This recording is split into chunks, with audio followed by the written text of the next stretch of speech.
Abaixa o seu tom pra falar comigo. Abaixa o seu tom pra falar comigo. Tá bom? Você abaixa o seu tom pra falar comigo. Abaixa o seu tom pra falar comigo. Senta aí, pessoal. Senta aí, pessoal. Tem ordem nesse negócio aqui. Vocês estão pensando que isso aqui é o quê? Não. A minha opinião é jornalista. Quer dizer que eu tenho opinião contrária. Nós estamos tratando aqui de futebol. Tem que ter ordem nesse negócio aqui. Sem essa de ataque pessoal. Nós estamos falando de futebol. Então vocês mirem no futebol. Porque quando perdeu o respeito nisso aqui, acabou esse troço aqui. Ah, pelo amor de Deus. As coisas que mais me irritam no futebol, cara, é time que não compete. O que mais me irrita?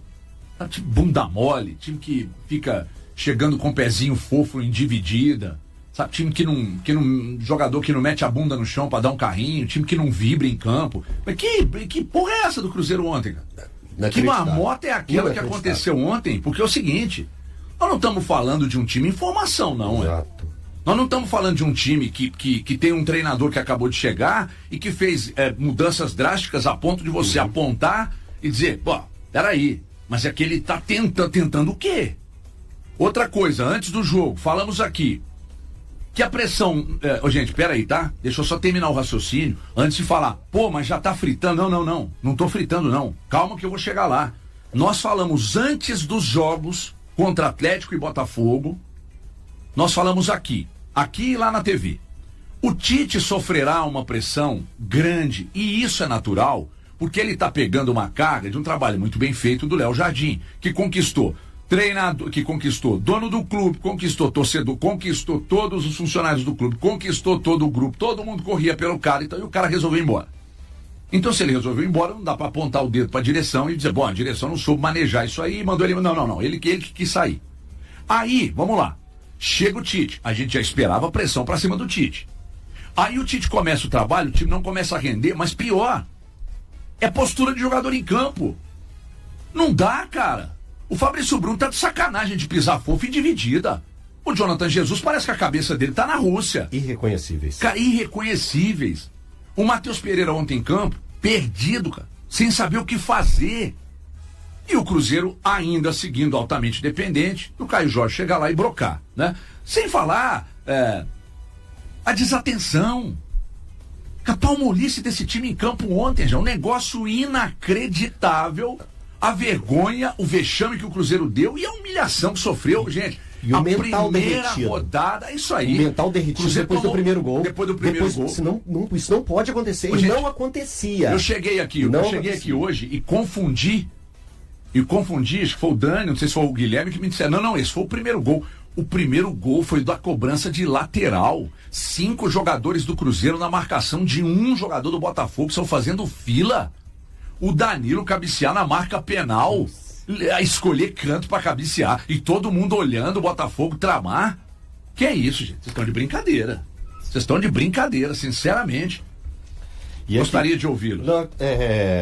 Um ponto importante, que você falou aí a respeito de fritura, e a gente tá aqui para fazer fritura, né? Quando a gente fala a respeito do trabalho do Tite. É um trabalho inicial, pelas redes sociais eu tenho visto muitos torcedores do Cruzeiro, uma parte da torcida do Cruzeiro muito contrariada com essa situação, e eu compreendo a revolta dos torcedores. Porque quando a gente pega para fazer um paralelo, sobre o trabalho inicial do Jardim e o trabalho inicial do Tite, a gente tem que pensar da seguinte forma. O Leonardo Jardim, ele pega um time destruído, uma terra arrasada. Posso usar terra arrasada, Valor? Totalmente. Pro trabalho do eu diria que até uma terra infértil. Um trabalho assim, inexistente, deixado pelo Fernando Diniz. E aí ele tem que recomeçar um trabalho, ele tem que construir tudo que ele construiu com o Cruzeiro. O Tite, ele pega um trabalho, uma casa pronta. Vamos pensar em questão de alicerce, de construção. Ele pega uma casa onde que ele tem que simplesmente fazer uma manutenção, ter um cuidado com essa casa. E nesse primeiro momento é de se assustar o que a gente tem visto do Cruzeiro. Vamos pegar só como exemplo o técnico do Botafogo. Vamos pegar o técnico do Botafogo. O Botafogo está passando por uma crise institucional, com as situações que eles têm vivido lá externamente, né, de forma externa, dentro do clube, fora das 4 linhas, quando eu digo isso. E o Martim Anselmi conseguiu conseguiu dar a esse time uma cara diferente daquela que a gente estava vendo com o filho do Ancelotti, o Ancelottizinho. E é apenas o terceiro jogo dele com o time titular. É apenas o terceiro jogo dele. E a gente olhar para... Aí eu fico pensando, eu devo elogiar mais o Botafogo ou criticar mais o Cruzeiro? Criticar mais o Cruzeiro. Então, mas o que a gente viu ontem do Botafogo, eu posso elogiar. Hoje, se essa mesa redonda aqui, se esse bate-papo nosso fosse no Rio de Janeiro, eu tenho certeza que as pessoas lá estão elogiando o curto tempo do Martin Anselmi, que ele tem conseguido dar uma cara para essa equipe do Botafogo. Mas quando eu falo isso, eu estou puxando a orelha também do treinador do Cruzeiro. Porque o que a gente viu na temporada passada não tem nenhum rabisco do que é feito hoje. Então é preocupante e é muito preocupante esse momento do Cruzeiro, Valuzão. É isso, Elton. Bom dia para você, bom dia a todos aqui no estúdio, bom dia a quem nos ouve. O Cruzeiro, para falar do jogo de uma maneira geral, ontem no primeiro tempo foi um primeiro tempo... eu não vou falar que foi um bom primeiro tempo não, tá? Mas o primeiro tempo dá para você falar minimamente que existia um time dentro de campo. Existia um time dentro de campo. O Cruzeiro tem um gol, para mim, bem anulado, do Caio Jorge aos 21. O Cruzeiro sofrendo muito com bolas levantadas na sua área. Detalhe, né? O Tite começou com uma escalação que... Eu gostei da escalação que ele começou o jogo, das duas alterações que ele faria. Eu tinha falado aqui durante a semana que eu faria 3, né? Ficou faltando para mim o Arroio do lado... Não tiramos o Christian, não? Tiramos o Wanderson, não? Na escalação porque cada um fez uma coisa e eu fiquei com o valor no Fagner. Eu coloquei o Christian do lado do Romero, coloquei o Fagner, o Gerson e o Arroio. Né? Ele manteve o Lucas Silva. Você tirou o Lucas, né? Tirei o Lucas Silva e coloquei o Arroio. Enfim, depois o Cruzeiro ali aos 40 minutos da primeira etapa, 41, o Wanderson perde perde assim, né? É uma oportunidade num cruzamento bom do Gerson de 3 dedos. Aliás, o Wanderson entrou e saiu do campo sem saber o que ele estava fazendo ontem à noite no Newton Santos. E aos 43 o Caio Jorge perde uma grande oportunidade também. Bom, o segundo tempo foi o que aconteceu na Arena a partir dos 11 no Clássico. Só que ontem o destino não foi tão agradável com o Cruzeiro e o Botafogo conseguiu converter. A gente falou, mais letal. Eu falei aqui até, inclusive, não vou esquecer os 20 minutos do Cruzeiro no Clássico, dos 22 aos 42, né? O Cruzeiro poderia ter tomado os 4 gols que tomou ontem, só que ontem tomou, porque o Botafogo realmente foi bem mais letal. E é um time que não tem nada. A gente olha para o campo e, de fato, tá tudo resetado neste momento. Não sei ainda em que pé o Tite, a comissão técnica, vão conseguir resgatar algo do que foi criado. É uma derrota humilhante. O Cruzeiro deu um vexame, é uma derrota vergonhosa, a maior derrota, né, desta primeira rodada do Campeonato Brasileiro. O Cruzeiro não perdia por 4 gols de diferença desde 3 de novembro de 2012, quando foi goleado pelo Santos de Neymar, aquele jogo do Independência, o jogo das Palmas. Para mim seria muito simples colocar toda a responsabilidade no técnico Tite. Eu não vou fazer isso porque eu acho que é olhar o futebol de uma maneira muito simplista. Das coisas que eu posso apontar do Tite, ele já admitiu ter errado o planejamento com relação ao início, né, que deveria ter utilizado mais os jogadores pela questão do ritmo. O Tite continua insistindo com a saída com 2 zagueiros e um lateral. O Cruzeiro, para mim, não vai virar dessa forma por conta da característica dos zagueiros. Muitos dos passes errados do Fabrício Bruno é porque o Fabrício Bruno tem várias valências, mas a saída de bola não é uma delas. Se ele tivesse essa capacidade, ele não teria ido para o banco no Flamengo, para o Léo Pereira e para o Léo Ortiz. O Tite continua insistindo, aí é uma coisa que está na conta dele, com essa saída 2 zagueiros e um lateral. O Cruzeiro é um time que estava muito condicionado a sair com um volante entre os zagueiros. Eu acho que não seria feio para o Tite, quem sabe, repensar esse tipo de saída. A gente viu ontem no primeiro tempo, quando teve algo parecido com o time, né? A dificuldade que o Cruzeiro tem de fazer essa transição. E era um dos pontos fortes que essa equipe conservava. Isso não existe mais. A pressão do Cruzeiro é muito mal feita. Os jogadores correm para frente. Você correr para frente é diferente de você fazer uma pressão coordenada. E isso acaba gerando espaço entre Matheus Pereira, Caio Jorge, Christian e Wanderson, ontem Gerson e Wanderson, fica um espaço muito grande para Lucas Silva, Lucas Romero, Kaique, Jonathan Jesus, Fabrício Bruno e ontem Fagner. A gente passou a ver um Cruzeiro correndo atrás e correndo muito para trás, longas distâncias solitárias, como no segundo gol. Segundo gol inacreditável, como uma comissão técnica permite um time que tem 3 substituições para fazer, com um jogador a menos, bater o escanteio daquela forma. Ô Galante, pelo que você conhece do Tite, pelo que a gente conhece do Tite, tá desenhado um Cruzeiro daqui a... não sei se já no final de semana, porque o Cruzeiro precisa ganhar pelo campeonato estadual, embora não seja prioridade, mas a gente sabe que a pressão também, ela tá no campeonato estadual. Tá desenhado um Cruzeiro mais pragmático, que é aquele Cruzeiro que o Tite, aliás, que é aquele estilo que o Tite sabe trabalhar daqui a pouco? Bom dia, senhores. Assim, tá, o microfone tá desligado. Aí, abriu. Agora sim. Bom dia, senhores, bom dia a todos. Olha só, é engraçado a gente vir aqui, né, tão pouco tempo depois que termina o Campeonato Brasileiro, e o mesmo time do Cruzeiro praticamente estava em campo ontem, né? Exceção do Gerson que entrou. E a gente vê um futebol tão diferente, né? Ninguém fala que era o terceiro colocado do Campeonato Brasileiro, que em vários momentos encantou o torcedor e criou até uma expectativa que o time poderia chegar até o título brasileiro, né? Como pode haver uma mudança? E aí, quando o Tite foi anunciado, há umas 2 semanas para trás, lá nos Donos da Bola, eu comentei. Meu único medo é o Tite poder estragar esse time do Cruzeiro com algumas concepções que ele tem. Mas todo mundo foi unânime em dizer que ele daria prosseguimento. Mas você acha que o culpado é o Tite? Calma, vou chegar lá. Aí todo mundo falou que ele daria prosseguimento ao estilo do Jardim, que seria uma transição até tranquila pela maneira com que ele pensa. Cara, não foi nada do Jardim ontem. O time do Cruzeiro é totalmente diferente do que é o Jardim. Não só ontem. Eu acho que nesses jogos até agora, nada que a gente viu... Cara, ele conseguiu fazer com que o Fabrício Bruno... Cara, o primeiro tempo contra o Atlético não foi ruim, não. Não quer dizer que... Mas eu não tô falando de ser ruim. Eu tô falando de ser como era o time do Jardim, que ele tinha muito mais controle de bola, ele era um time que tinha muito mais imposição em campo. Cara, o Fabrício Bruno, que tá disputando uma vaga pra Copa do Mundo... Muito mal. Muito mal. Mas pior partida dele com a camisa do Cruzeiro. Como o cara pode ficar tão mal assim de um dia pro outro? Eu acho que... Aí a gente fala naquele negócio do percentual do treinador, né? Cara, ele não tá conseguindo tirar agora o que esse time, o que esses jogadores podem entregar. Mas eles já mostraram o que eles podem entregar. Aí entra coisa. Mas aí eles teriam que jogar automático, não? Porque eles mostraram isso tudo ano passado.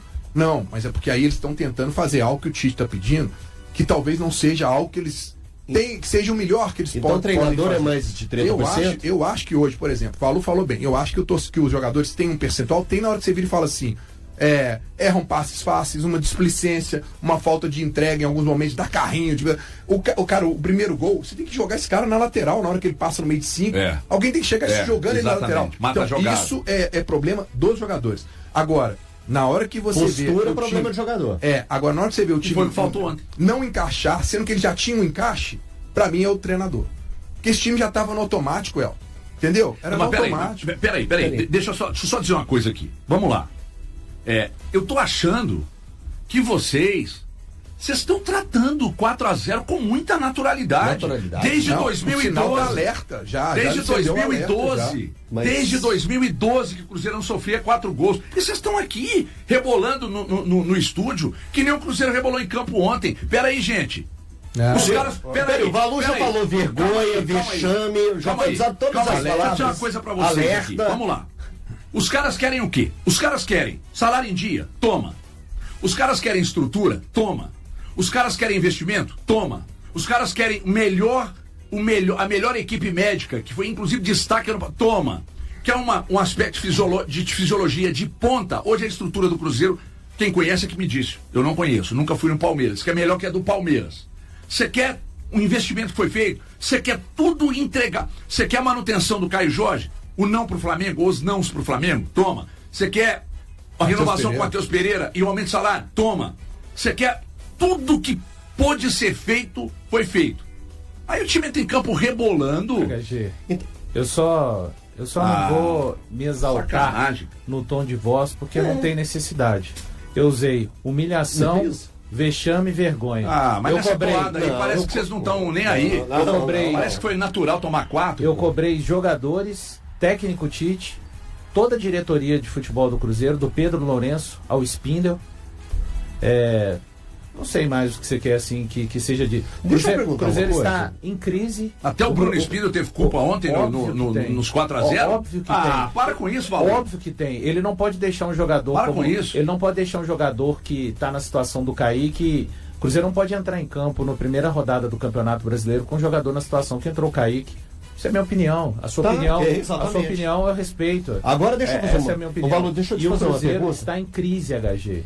Hoje é Peraí. Você brigou comigo anteontem. Você brigou comigo anteontem. Deixa eu te explicar. Ontem teve um jogo 4-0. Mas eu quero dizer o seguinte, Valor. É porque já estava estreia no Campeonato Brasileiro. Tá bom. Você podia achar que estava em crise. Então, se fosse 2-0 só ontem, não ia ser crise. Ô, Breno. Você acha isso? Quem gosta de brincar aqui, não, ninguém tá brincando, palhaço já é você. Eu faço jornalismo sério. Não é isso, não. Peraí, pessoal. Eu tô falando jornalismo sério. Não precisa de gritar, não. Peraí, abaixa o seu tom pra falar comigo. Abaixa o seu tom pra falar comigo. Abaixa o seu tom pra falar comigo. Tá bom? Você abaixa o seu tom pra falar comigo. Abaixa o seu tom pra falar comigo. Sem ataque pessoal. Sem ataque pessoal. Tem ordem nesse negócio aqui. Vocês estão pensando que isso aqui é o quê? Não. A minha opinião é jornalismo. Quer dizer que eu tenho opinião contrária. Nós estamos tratando aqui de futebol. Tem que ter ordem nesse negócio aqui. Sem essa de ataque pessoal. Nós estamos falando de futebol. Então vocês mirem no futebol. Porque quando perdeu o respeito nisso aqui, acabou esse troço aqui. Pelo amor de Deus. Aí quando a gente recebe agora aqui no grupo nosso do Donos da Bola, torcida do Cruzeiro fazendo uma campanha fora Tite, é porque... Você pode olhar aí que foi enviado no grupo, já tem um banner aí com torcida fora Tite. Então, mas isso quer dizer o quê? Que às vezes a torcida do Cruzeiro está entendendo que... Por isso que eu falei parte da torcida. E isso aqui é parte da torcida. Mas o treinador que chegou talvez não consiga fazer com que esse time jogue. Essa é a grande questão, é a grande interrogação para mim. Mas então, esse fora Tite é de parte da torcida. Sim, parte da torcida. Torcida é passional, eu não levanto... Nós estamos falando de quê? São 7 jogos que o Cruzeiro fez na competição? 6. Não, 6. Tem 6 jogos. 4 derrotas e 2 vitórias. Olha pra você ver que coisa louca. Pode chegar no 7º jogo. Se o Cruzeiro perde pro Betim, olha o nível que chega a situação do Tite. Nós estamos falando do 7º jogo. É muito pouco. Nós estamos falando de 6 jogos pelo Brasileiro e 6 jogos pelo Mineiro e 1 pelo Brasileiro. Mas isso é paixão do torcedor. Só um detalhe. Aquela sequência do Jardim até o São Paulo são 7 jogos também. Claro que contexto, todo mundo já falou que é completamente diferente. O Jardim pegou um time destruído. Tem jogo de brasileiro, tem jogo de mineiro nessa conta do Jardim, de sul-americano e brasileiro. Foram 7 jogos, 1 vitória na sequência do Jardim, 2 empates e 4 derrotas. O Tite em 6 jogos, 2 vitórias e 4 derrotas. Ou seja, ele pode ter uma sequência pior do que a do Jardim, se ele perder, por exemplo, pro Betim, ou se ele empatar. Então também eu entendo que o Tite já começa a jogar pelo resultado e pelo próprio cargo a partir de agora. O Cruzeiro estreou no Campeonato Brasileiro com uma derrota pesada, resultado que ampliou a pressão sobre o trabalho do técnico Tite. A equipe foi derrotada por 4-0 pelo Botafogo na primeira rodada e acumulou a 3ª derrota seguida em 2026 antes. Havia sido superada pelo Democrata no Mineirão e pelo Atlético no clássico disputado na Arena MRV. Diante desse cenário, o treinador deve se reunir nesta sexta-feira na Toca da Raposa com jogadores integrantes da diretoria de futebol. O clima no clube é de cobrança. Em 6 partidas à frente do Cruzeiro, Tite conquistou apenas 2 vitórias contra Tombense e Uberlândia. Além da atual sequência negativa, também foi derrotado pelo Pouso Alegre, na estreia do Campeonato Mineiro, alcançando um aproveitamento de 33,33%. O revés para o Botafogo representou a pior estreia do Cruzeiro em uma edição do Brasileirão desde 2012, quando a equipe sofreu um 4-0 diante do Santos. O resultado também entra para a história como o mais elástico desde o início da era SAF, no fim de 2021. Naquele jogo de 2012, Neymar marcou 3 vezes e Felipe Anderson completou o placar para o Santos. Na mesma edição do campeonato, o Cruzeiro ainda sofreu outra derrota por 4-0, desta vez para o Coritiba. Mesmo no ano do rebaixamento à Série B, em 2019, a Raposa não havia sido goleada sem balançar as redes. Naquela temporada perdeu por 4-1 em 3 oportunidades, contra Fluminense, Grêmio e Santos. Assim o torcedor cruzeirense voltou a sentir nesta quinta-feira um gosto amargo que não experimentava desde 2012, uma goleada sem marcar gols. Também foi algo que não acontecia desde 2024, última vez em que o clube sofreu 4 gols em uma única partida do Brasileirão, quando foi derrotado pelo Bahia por 4-1, com Gabriel Veron marcando o gol de honra. No confronto mais recente, o Botafogo construiu o placar com 2 gols de Danilo, além de tentos de Arthur e Matheus Martins, todos anotados após um primeiro tempo que terminou sem gols. E aí, galera, o que acharam? Deixem suas opiniões nos comentários. Não se esqueçam de deixar o like, se inscrever no canal e ativar o sininho para receber as notificações. Até mais, Nação Celeste! Vamos pra frente!